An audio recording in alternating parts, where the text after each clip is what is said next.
Bab 2. Anggaran dan kontrol anggaran. A. Elemen perencanaan dan sistem kontrol.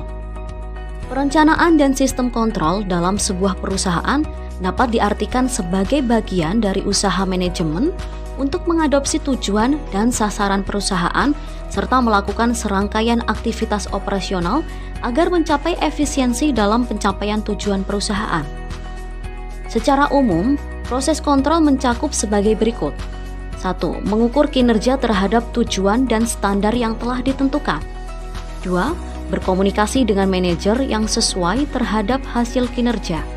3. Menghitung penyimpangan dari tujuan dan standar yang ditetapkan. 4. Menganalisis potensi alternatif yang mungkin untuk memperbaiki varian yang ditunjukkan. 5. Memilih dan menetapkan alternatif yang paling menjanjikan. 6. Menilai tindakan korektif dan meningkatkan siklus perencanaan dan kontrol di masa depan. B. Perencanaan dan kontrol. Anggaran adalah representasi numerik dari rencana manajer untuk periode waktu tertentu yang dapat digunakan perusahaan bisnis, lembaga pemerintah, organisasi nirlaba, bahkan untuk rumah tangga.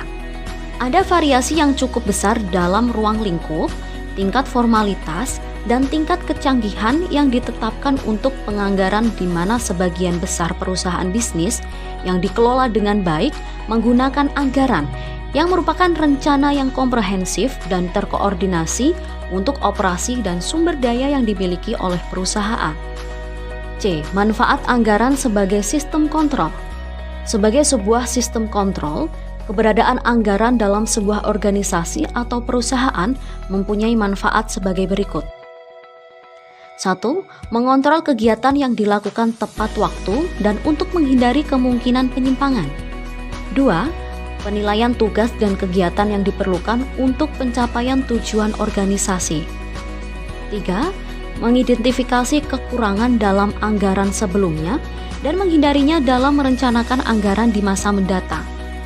4. Membantu manajer dalam perencanaan. 5. Mencegah tumpang tindih tugas dan duplikasi serta menjaga keseimbangan tugas dan koordinasi. 6. Laporan kontrol anggaran menyarankan sejauh mana aktivitas yang telah dilakukan dan dapat digunakan untuk kontrol sumber daya yang dimiliki perusahaan seperti peralatan, tenaga kerja, dan lain sebagainya.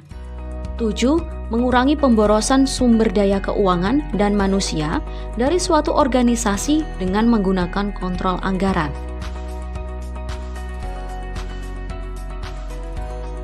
Bab 2 selesai.